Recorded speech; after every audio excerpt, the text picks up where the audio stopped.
El comisionado nacional de seguridad, Renato Sales, dijo hoy que hay consenso entre procuradores, gobernadores y policías de impulsar un ajuste, reformas a el sistema penal, a la reforma penal más importante que hemos vivido en la época moderna en este país, que entró en vigor hace apenas un año y que implementándose desde 2008, en un periodo de gracia que duró 8 años, muchos de los estados de la República estaban y siguen rezagados al respecto de su implementación.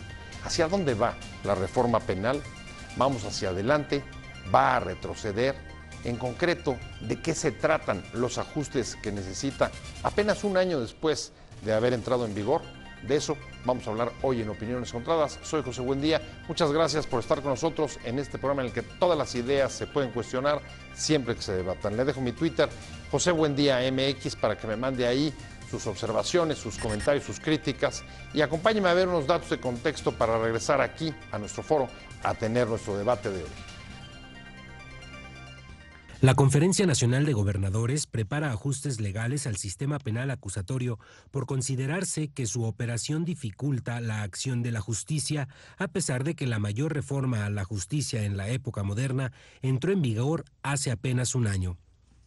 El jefe de gobierno de la Ciudad de México, Miguel Ángel Mancera, ha puesto sobre la agenda de discusión de la Conferencia de Gobernadores el análisis de posibles reformas al sistema porque en la práctica facilita la liberación de personas acusadas y procesadas por delitos, además de que coloca el peso de la carga de la prueba en la víctima. De acuerdo con especialistas en la materia, el modelo de juicios orales todavía enfrenta numerosos pendientes y problemas de operación que dificultan y retrasan su consolidación, pero rechazan críticas de los gobernadores al sistema por prestarse a lo que llaman populismo penal, por responder solo con el reclamo de cárcel a la creciente preocupación de los ciudadanos por la inseguridad. Mayo ha resultado el mes más violento en el país desde que se tienen registros desde 1997, es decir, en 20 años, incluso con niveles superiores a los peores momentos de la espiral de violencia por la guerra contra las drogas de la administración anterior de Felipe Calderón. Desde su largo proceso de implementación, que inició en 2008, el avance en el sistema acusatorio es heterogéneo porque el compromiso de los estados fue diferente en la etapa de implementación y ahora para su consolidación. ¿Hacia dónde camina el sistema penal? ¿Hacia el futuro o al pasado? Posiciones. 1. Mancera sostiene que el incremento de los índices de inseguridad en la Ciudad de México se debe en gran parte a que este mecanismo jurídico lentifica la liberación de órdenes de aprehensión aun y cuando se ubican a los probables responsables de la comisión de un delito, además de que desde su entrada en vigor los infractores que son puestos tras las rejas son liberados con mayor facilidad, por lo que regresan a las calles y delinquen nuevamente. 2. El secretario ejecutivo del Sistema Nacional de Seguridad Pública, Álvaro Vizcaíno, reconoció que el nuevo sistema de justicia penal tiene engranes por aceitar y que debe redoblarse el paso para avanzar en su consolidación. Es como una maquinaria de reloj con engranes y no todos los engranes estaban girando a la velocidad para los que fueron concebidos o conforme a la planeación original, destacó el funcionario. 3. La presidenta de México Evalúa, Edna Jaime, señaló sobre los obstáculos a la reforma que el desafío más grande de la reforma, sin embargo, está en nosotros que seguimos impulsados por un ánimo de venganza y no de justicia. Este es el terreno fértil para que los populistas penales tomen fuerza. Si ellos ganan, nuestro país se colocará en el sótano de la evolución. Buenas tardes, arrancamos con Opiniones Encontradas. Muchas gracias por estar con nosotros. Hay un tema que es central en este país, en la agenda de este país, pues, por lo menos en los últimos 20 años, pero particularmente desde 2008 se aprobó una reforma penal para crear un nuevo sistema penal acusatorio que entró en vigor el año pasado. Grandes expectativas se han depositado en él y hoy, un año después, el comisionado nacional de seguridad, Renato Sales, confirma que en efecto, sí, como eventualmente puede suceder, haya un periodo extraordinario en julio de este año, el próximo mes. Uno de los temas o uno de los asuntos que se agendarían ahí sería, por lo menos eso es lo que estaría impulsando el gobierno federal, gobernadores y procuradores de todo el país un ajuste, una reforma a el nuevo sistema penal. Vamos a entrar a ver en qué consiste, qué trascendencia y sobre todo cuál es la dirección por la que estaría caminando ese ajuste a la reforma penal. Me da mucho gusto que esté conmigo Héctor Díaz Santana. Héctor, un placer haberte tenido. Él fue el segundo de CETEC, el organismo que en los últimos años, hasta el año pasado, se dedicó a implementar la reforma como parte de los mandatos que surgieron de la ley aprobada en 2008. Héctor, un placer tenerte. El gusto es mío. Catedrático y además profesor investigador del IPN. Y está conmigo también Carlos de la Cruz. Muchas gracias, Carlos. Un placer tenerte aquí. Es catedrático de la Barra Mexicana de Abogados. Es correcto. Abogado litigante. Abogado litigante. Tan litigante que viene del reclusorio norte. Es correcto, sí. No, vengo del reclusorio norte, de sur. Pues entonces trae toda el pulso de cómo ha operado la reforma, al menos en el Distrito Federal, en el último año. Pero si quieres voy a empezar contigo.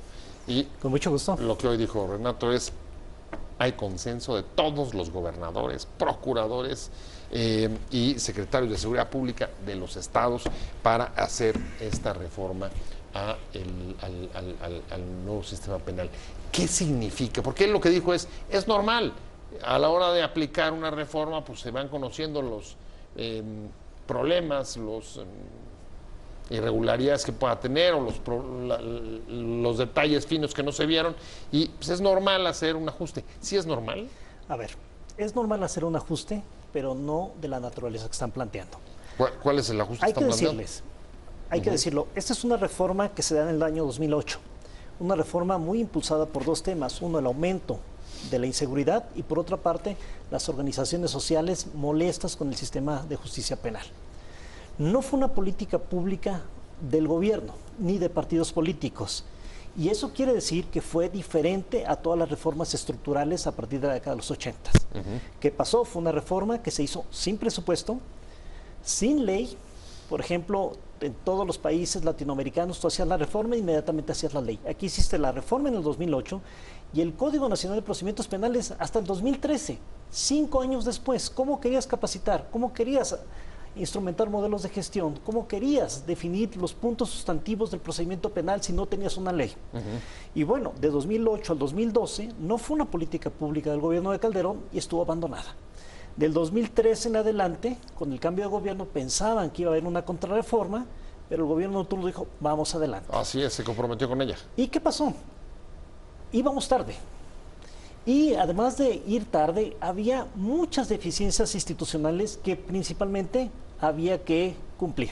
Nueva infraestructura, capacitación, modelos de gestión, nuevas tecnologías digamos, para la investigación criminal. Existían y existen en este proceso áreas de atención a víctimas, medidas cautelares, policía procesal, instituciones que anteriormente no existían y que había que crearlas.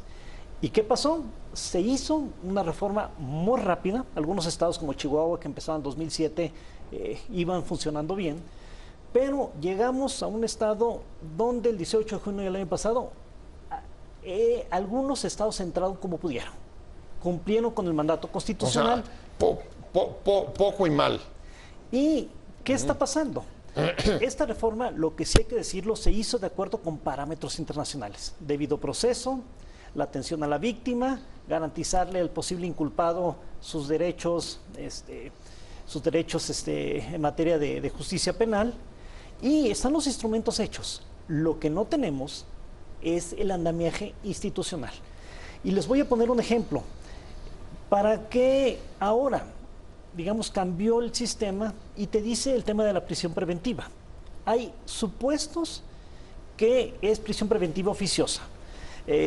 Por ejemplo, narcotráfico, el tema de violación, el tema de delincuencia organizada y, digamos, los delitos que más lastiman a la sociedad. Y los otros delitos prácticamente no tienen prisión preventiva oficiosa, pero hay una garantía en el Código Procesal que el Ministerio Público tiene que probar que esa persona es de alta peligrosidad.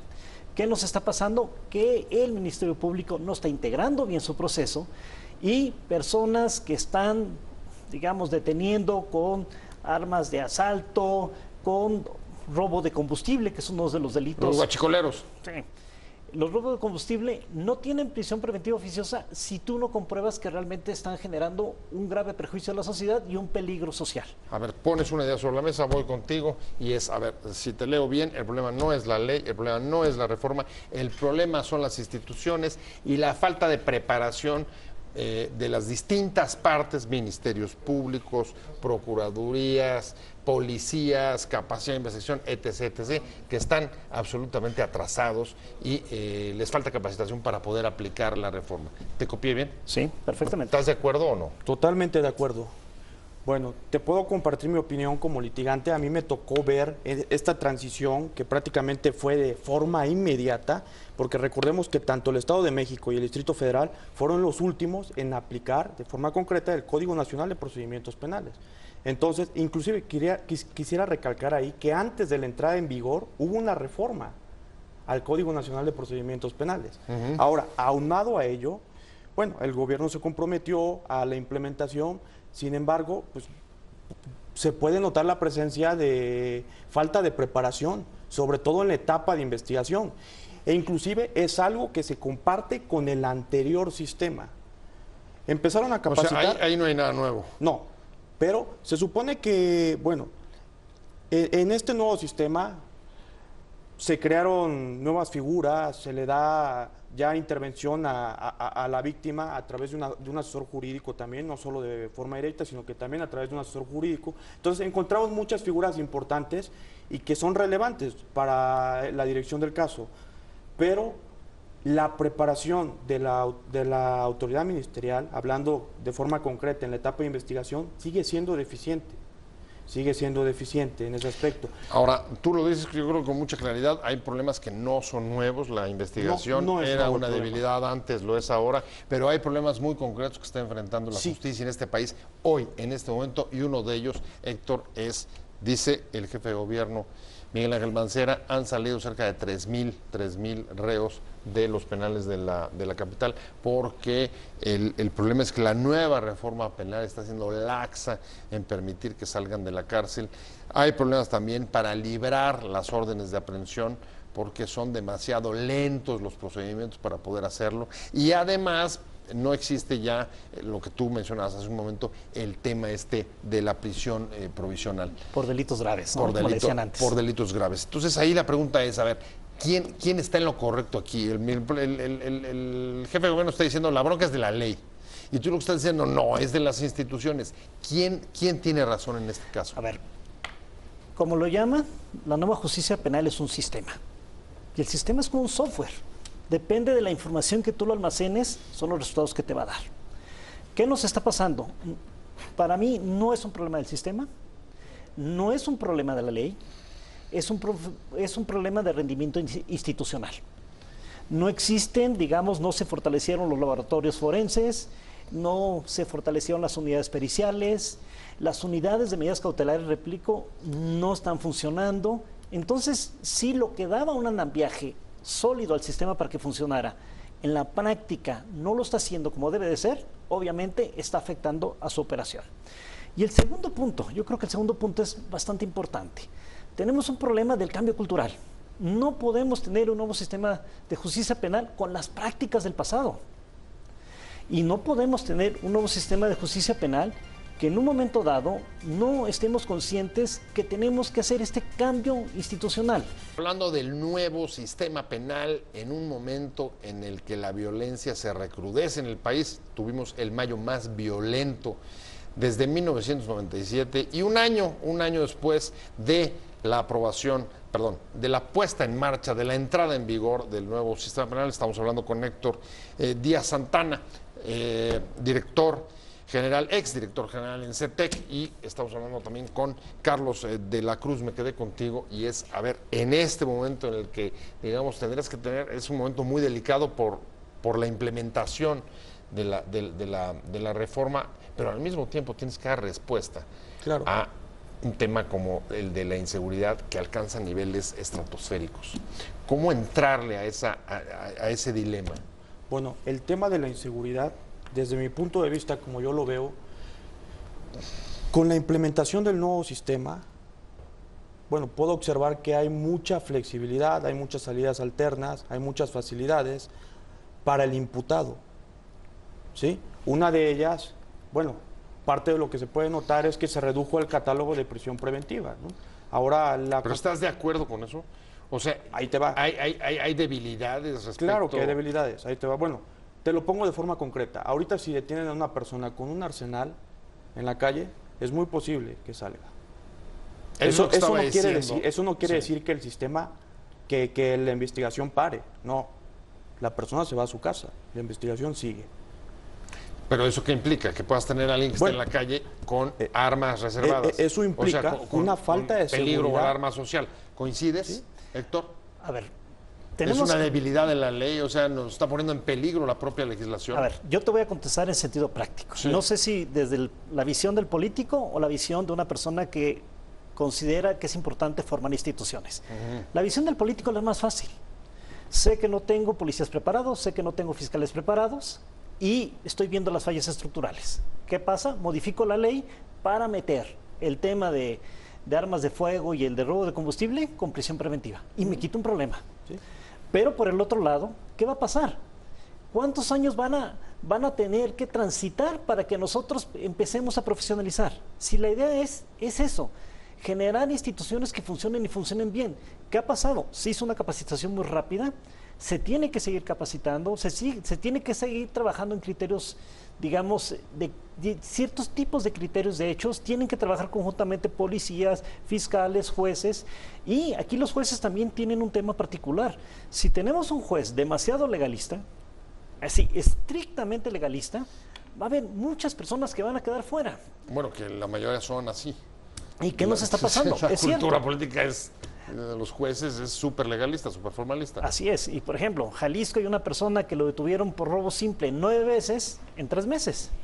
O declaró el secretario de Seguridad Pública de León que hay una persona, no creo que en 9 años lo han detenido 400 veces. No creo que 400, pero sí es muy grave si lo han detenido más de 40, 50 veces. ¿Qué crees desde tu punto de vista de abogado litigante que tendríamos que hacer? ¿Seguirnos por los criterios políticos o por los criterios institucionales? ¿Dónde gana y dónde pierde este país? Mira, yo creo que deberíamos empezar por tener investigadores. Realmente la Procuraduría no tiene investigadores. Y al no tener investigadores, pues tenemos una investigación claramente deficiente. Bueno, entonces el sistema no se puede operar. Bueno, necesitamos capacitar a los ministerios públicos y fomentar... Pero tuvimos 8 años. De 2008 a 2016 tuvimos 8 años para capacitar investigadores. ¿Y eso no dependía de la ley o sí? No, depende de una política pública. ¿Sí? Depende de una política pública. ¿Qué nos pasó? ¿Nos dormimos? No, nos confiamos. ¿No fue una prioridad política? Mira, aquí la pregunta, yo creo que la tuya es muy pertinente. ¿Dónde estamos perdiendo?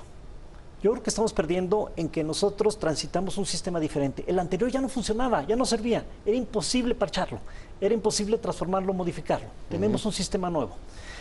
¿Cuál es el error? Que toda política pública requiere de un apoyo y un consenso político. Requiere verlo como prioridad, requiere verlo como una gran necesidad y requiere verlo como una responsabilidad de Estado. ¿Qué ha pasado? Tenemos que invertir en capacitación, tenemos que invertir en infraestructura, tenemos que invertir en generar estos nuevos modelos de investigación criminal avanzada. Tenemos que hacerlo, o sea, tenemos que tomar en serio. ¿Qué nos está pasando? Es cierto, hay problemas estructurales. ¿Cómo quieres que un policía con una formación de primero de secundaria llene un informe policial homologado si le cuesta mucho trabajo redactar? Atendamos ese tema. Busquemos tecnologías, busquemos una forma de sustituir la firma con una persona que esté un tutor. O sea, hay fórmulas, pero si no tomamos en serio que este sistema no solamente fue la implementación, las experiencias chilenas, colombianas y costarricenses nos decían, señores, cuando termine la vacatio legis, es decir, la etapa de la implementación, la más difícil es la consolidación, y no lo suelten. ¿Y qué pasó?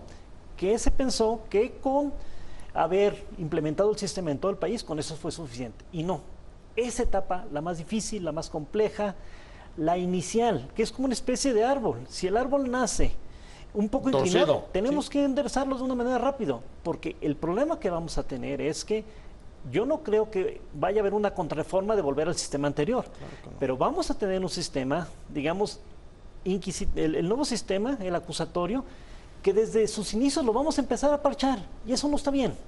Entonces tenemos que atender el tema, tenemos que tomarlo con seriedad y sentarse a la mesa y decir, no lo podemos arreglar con leyes porque son otros temas de carácter transversal. A ver, hay ahí, yo creo que, a ver, ese es parte del punto. ¿Hasta dónde tú decías en un principio la naturaleza de los ajustes? ¿Hasta dónde o cuál sería la dimensión que tendrían?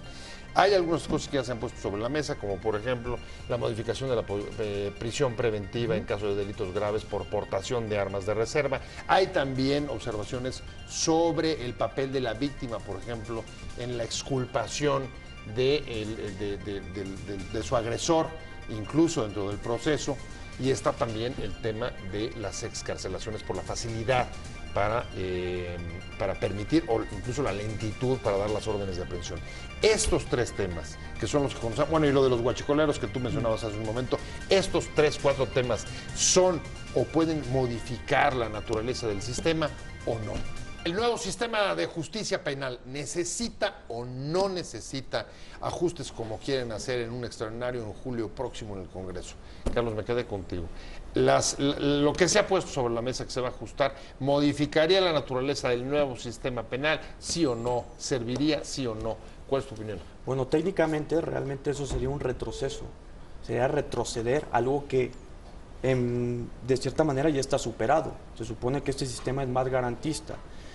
Ahora, observándolo desde un punto de vista meramente cultural y de la situación que atraviesa México, tal vez sí podría presentar podría disminuir la ola de violencia. O sea, lo que estás diciendo es, sí hay un retroceso, pero a veces los retrocesos pueden ser, pueden beneficiar. Lo que te estoy diciendo es que sería un retroceso, pero creo que, bueno, lo he visto como abogado postulante, me ha pasado en varios asuntos, que la sociedad mexicana no está preparada para toda esta flexibilidad que se otorga muchas veces al imputado. Un ejemplo concreto, alguien en un robo simple obtiene la libertad. Antes, por lo menos, tenía que garantizar, se garantizaba con una fianza y podía obtener su libertad condicionada, bajo caución. O sea, no está, ahora, este es otro elemento muy importante. A ver, hay un elemento de cultura política, la sociedad mexicana no está preparada para la presunción de inocencia, ya no es lo que estás diciendo. O sea, se van y ya no regresan. Ese es el tema importante. Ajá. O sea, el imputado se va, no deja garantía y ya no regresa. Héctor, ahí hay un elemento más y quizá de los más graves. El la sociedad mexicana no está preparada para la presunción de inocencia. No es eso. Yo creo que no la conoce. Digamos, Además. A ver, el sistema acusatorio, siempre cuando hablas de sistema acusatorio, hablas de la llamada puerta giratoria, que es un concepto que nace en la década de los 80s. ¿Qué es la puerta giratoria? Tú tienes una persona por un robo simple, anteriormente es posible que estaba en prisión, ahora lo vinculas a proceso y el juez le señala fecha de audiencia. Y esta persona lo dejan en libertad con una medida cautelar.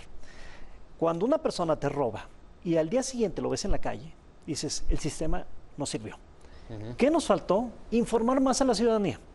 El segundo tema, tú tienes razón. La ciudadanía mexicana, en este estado de irritación, ¿quiere venganza o quiere justicia? Sí. O sea, ¿quiere que la persona se la pase 10 años en la cárcel o quiere que una persona que pueda ser un delincuente menor le den un beneficio que tiene este sistema, que tiene juicios abreviados, que tiene mediación? Una de las ideas es que las personas que no sean delincuentes graves no lleguen a la prisión, porque en la prisión se contaminan y posiblemente vamos a tener a futuro mucho más problemas. Personas que entran con con la primaria en delinquir y salen con un doctorado de las cárceles después de 2 o 3 años. Eso es lo que se quiere evitar, ¿no? Eso es lo que le están llamando populismo penal, ¿no? Justicia o venganza. Así es. Entonces, ¿Qué es lo que tenemos que decidir si estuviera en nuestras manos? Que por supuesto que no lo está, Carlos. ¿Justicia o venganza? Justicia, por supuesto. Justicia. Es decir, tendríamos que, ahí lo que dice Héctor, preparar a la gente para que aguante. O sea, para que aguante, digamos, el periodo de ajuste, bueno, es que realmente tránsito. Coincido mucho con la opinión de Héctor. O sea, realmente la gente no está informada de los alcances del nuevo sistema. No conoce el nuevo sistema. Entonces, por supuesto, al desconocer el nuevo sistema, ve que la víctima ve que el imputado sale, pues dice, el sistema no funciona, pero realmente el sistema está diseñado así. ¿Cómo ves, Héctor? Pues mira, Qué dilema, ¿eh? y es un Wow. dilema, y por ejemplo, tú detienes una persona con armas largas, lo vinculas a proceso, lo dejas en libertad, comete otro delito y la sociedad explota. Pero ¿por qué? Porque todavía nos falta, digamos, complementar la parte de la consolidación y nos falta atender problemas que realmente son graves. Yo te digo una cosa, a nivel federal no existe la unidad de medidas cautelares. ¿Qué hace para que lo entienda la ciudadanía? La unidad de medidas cautelares es la que hace el estudio del delincuente. Si es un delincuente de alta peligrosidad, le dice al juez, mételo a la cárcel. Pero como no la tienen, el juez lo que dice, bueno, pues más fácil, el Ministerio Público no me argumenta que es peligroso, le doy la libertad. O sea, la ley sí prevé medidas extraordinarias Sí, para evitar, por supuesto que sí. para evitar algunos de los relajamientos de la ley. La ley sí lo permite. ¿Los abogados conocen estos recursos? Sí. ¿Cómo sientes en Bueno, el medio? cuando una persona es vinculada a proceso, se le hace un análisis de peligrosidad, ¿sí? Para efecto del debate de medidas cautelares y para la aplicación de la misma. Sin embargo, yo te puedo decir que esos análisis no son nada certeros. O sea, me ha tocado tuve un asunto algo complicado de una persona que realizó un delito de alto impacto y le pusieron baja peligrosidad. Y dije, oye, ¿cómo puede ser esto posible? Si no es gracias a una justificación de la medida cautelar, se hubiese ido. Así te lo digo, ¿eh? Sigue habiendo riesgos, incluso en la aplicación de las medidas cautelares. Hay en los casos en los que se conocen. Hay muchos riesgos. O sea, demasiados riesgos hay. O riesgos que ningún político quiere correr. Así es. Y menos a un año de las elecciones. Entonces, la vía más fácil es aumento la prisión preventiva y me evito que el área de medidas cautelares conozca del asunto porque no está funcionando bien. Entonces, sí es un problema, digamos, estructural que deberíamos de atender en dos vías. Una, darle la seriedad. Y te pongo otro ejemplo. El Código Nacional de Procedimientos Penales se dice que cada 6 meses se tiene que hacer una evaluación del sistema y un informe. Hace un año que no tenemos un informe. No sabemos cuántas personas se detuvieron, si los vincularon a procesos, si no los vincularon a procesos, si cuántas personas hay en medidas cautelares, cuántos juicios abreviados hay, cuántas mediaciones se lograron, cuánto dinero, no lo sabemos. O sea, en cualquier caso lo que están diciendo es después de que entró en vigor se abandonó. Totalmente. ¿Ese es el tema? ¿Tú coincides? Sí. Carlos, ¿se dejó un poco a la deriva? Sí, no se siguió trabajando. O sea, yo como litigante no veo avances en ese aspecto. En un año. En un año. Ningún rasgo donde puedas ver, digamos, que está operando correctamente. Bueno, tanto el DF como los estados. tiene cosas buenas. Tiene cosas muy buenas. Una de ellas es la creación de la figura de asesor jurídico. Por ejemplo, si el Ministerio Público, como bien decía Héctor, muchas veces el Ministerio Público tiene que justificar la necesidad de la aplicación de una medida cautelar ante el juez de control, ¿sí? Puede ser tal vez un delito que no está en el catálogo constitucional de prisión preventiva, pero si hace una buena justificación, la medida se aplica. Ahora, ¿qué pasa en la mayoría de los casos? Esa justificación es, si no te digo nula, parcialmente notable. Por eso es muy importante la figura del asesor jurídico. Te repito, una buena argumentación realmente puede exigir la necesidad de la aplicación de una medida cautelar. La pelota ahora va a estar, Héctor, en el Congreso. Sí, y Ahí ¿cómo ves porque están diciendo el Comisionado Nacional de Seguridad que va a haber consensos y que van a empujarlo los partidos? A ver, los partidos y la sociedad civil, ¿qué van a hacer? yo creo que hay consenso político, pero no hay consenso social. ¿Qué está pasando? Vamos a ver cómo reaccionan las organizaciones sociales. Hay algunas instituciones de carácter internacional que se pueden pronunciar, pero la inercia que yo veo y siendo práctico, creo que viene una reforma al sistema acusatorio, y viene esa reforma porque se ha hecho evidente lo que no funciona, pero también hay historias de éxito que hay que contarlas. Y han funcionado. La Defensoría Pública de Morelos es excelente, las procuradurías de Querétaro y de Guanajuato funcionan muy bien, hay policías que ya traen su tablet y te levantan la denuncia, sí, y tú simplemente llegas a ratificar y no tardas nada. Entonces, esas historias de éxito no se saben y no se han conocido. Entonces, ¿qué está pasando? Mi pregunta es, ¿quién está defendiendo el sistema acusatorio después de una reforma? ¿La barra lo está defendiendo? La barra mexicana de abogados. Los postulantes lo estamos defendiendo. En lo individual. En lo individual. También la barra ha fomentado. Muy bien, pues vamos a seguir con este tema porque seguramente lo vamos a seguir tocando en las próximas semanas a medida que se aproxime un eventual periodo extraordinario donde, según Renato Sales, se enlistaría este tema. Pero por lo pronto a mí se me terminó el tiempo y Carlos, te quiero agradecer que haya estado con nosotros. Carlos de la Cruz Namorado, muchas gracias. Gracias. Abogado de la Barra Mexicana de Abogados, muchas gracias. Héctor Díaz Santana, muchas gracias por haber estado con nosotros. Gracias a ambos, pero sobre todo a usted por haber estado con nosotros en Opiniones Encontradas. Nos vemos